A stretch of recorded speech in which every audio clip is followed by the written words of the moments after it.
Good afternoon, everybody. Thank you for joining us here on the Twain Riverboat. We do apologize for the inconvenience. The top deck will be closed for this trip. Until further notice, again, the top deck will be closed.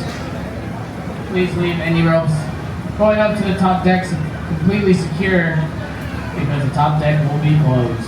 Please enjoy the sights and sounds of the rivers of America from our middle and main deck. We'll be taking off promptly at 12:40 p.m. Thank you.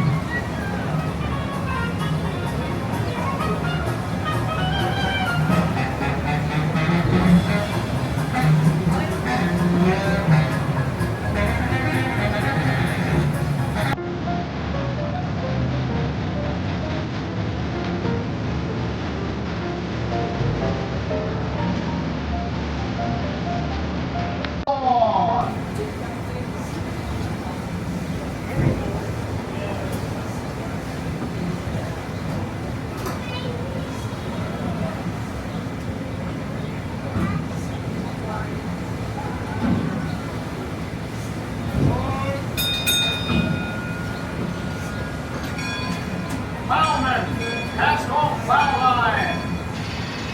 Engine room. Ahead 1 quarter. Engine room.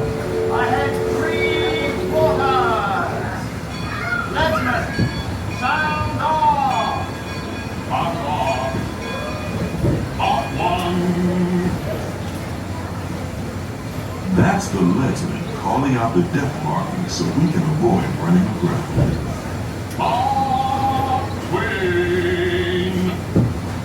Mark Twain is not just the name of a riverboat or a great American author. It also means the water here is 2 fathoms deep. That means it's safe enough for us to proceed on our steam-powered journey along the rivers of America. On our trip, we'll visit the magnificent Columbia of the Great Northwest, the graceful Missouri of the windswept plains, and the rugged Rio Grande along the border of Texas and Mexico. I'll be sure to point out interesting sights along the way, and even tell you about a legend or two. We begin our trip right here on the mighty Mississippi, heading south and ending up down in New Orleans.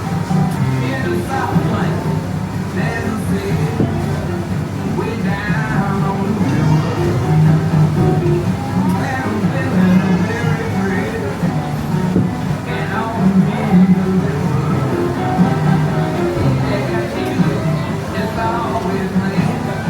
Go in the daytime, go all the night. When you hear that music play, that's what I'm singing, it could be alright.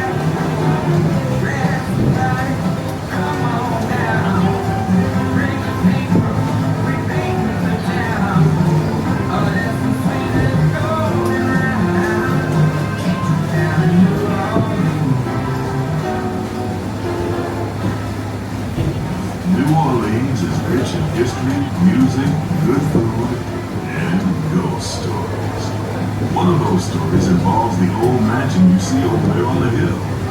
I've heard it said that the place is haunted, filled with 999 ghosts, ghouls, and goblins. And they're looking for one more to make it 8,000. If you're brave enough, you should see for yourself after we arrive back at the landing in Frontierland.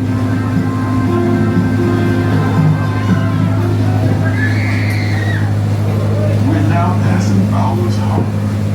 This is home to the 3-masted windjammer of Columbia, the first American ship to circumnavigate the globe. Here's a bit of history for you. The Columbia set sail from Boston Harbor in 1787. She rounded Cape Horn and became the first American ship to carry the Stars and Stripes around the world.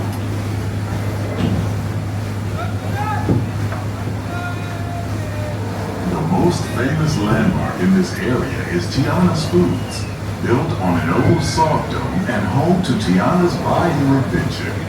From here, you might spot guests making quite a splash at Princess Tiana's party. Head on over when you get the chance. You're almost there.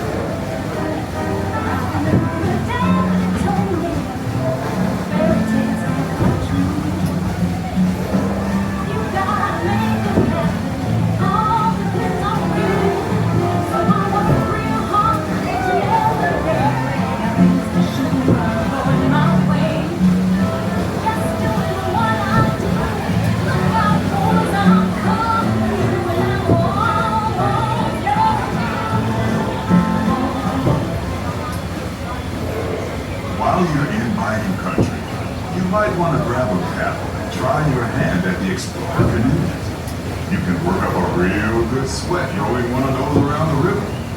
Me, I'll take the comfort of the Mark Twain Riverboat any day.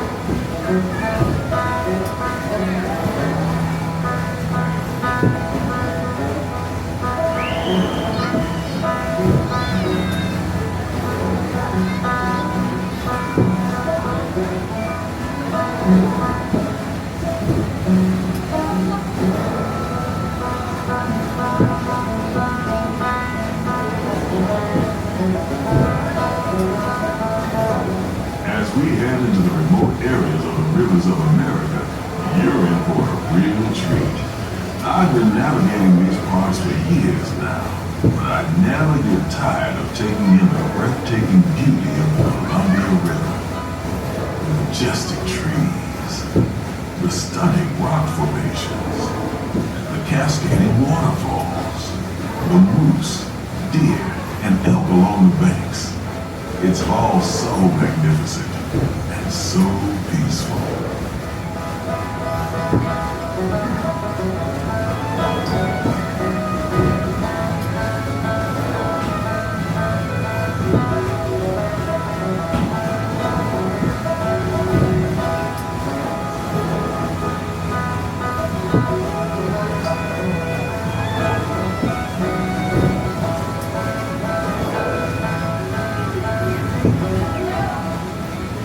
Off to the side of the river is an Indian chief, and I do believe he's giving us a sign of peace. That means we're all clear as we head up the Missouri River to the home of the Plains Indians.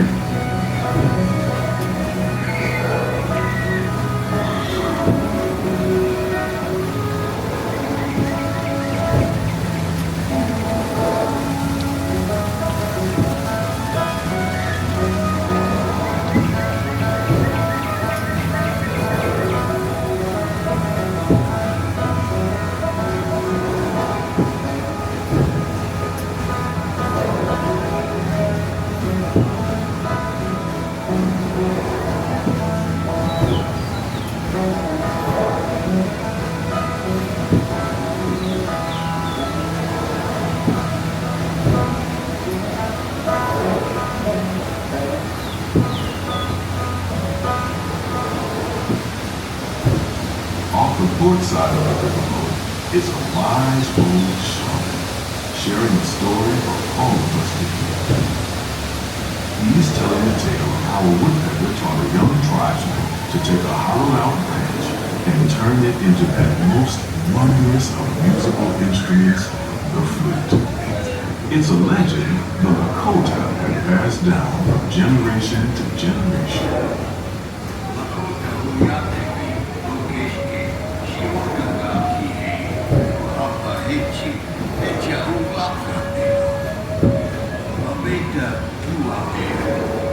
And there, just beyond the shaman, is a tribe of Plains Indians setting up their camp along the banks of the river. They'll be here for a few months and then they'll go.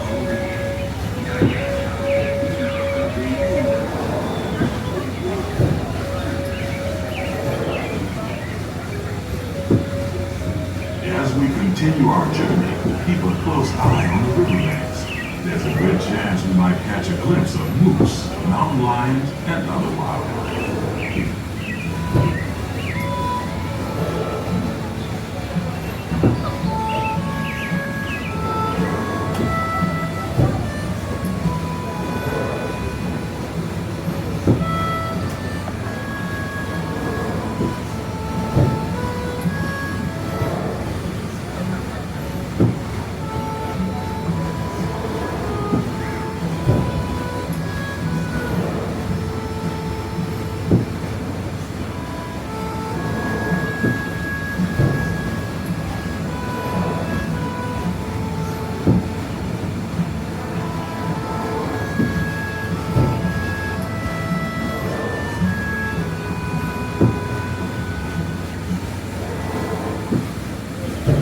the starboard side is Pirate's Lair at Tom Sawyer Island. Young Tom always said he wanted to be a pirate, and I think I see why. If you're a pirate, you don't need to get up early in the morning and go to school. And you never have to wash your face and hands. All you have to do is just look for treasure all day long. At least that's what Tom Sawyer thought.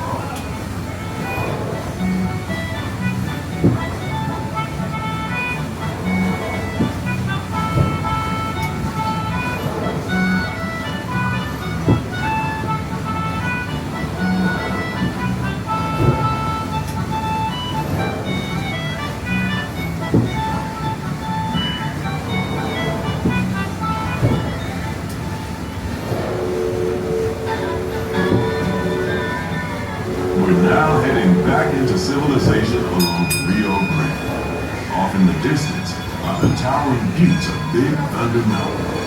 Rumor has it that the railroad built to haul gold out of the mountain has been seized by supernatural forces, and they've turned the mining trains into the wildest ride in the wilderness. Of course, that may be just another legend of the river. Just ahead is the Frontierland, where our journey ends. On behalf of our entire crew, I'd like to thank you for booking passage on the Mark Twain Riverboat. At this time, we ask that you prepare to disembark. If you're on one of the other decks, please make your way down to the first deck. The stairways to the right side and the back of the boat may offer the quickest and easiest route. We hope you enjoyed your voyage with us and that you'll visit us again real soon.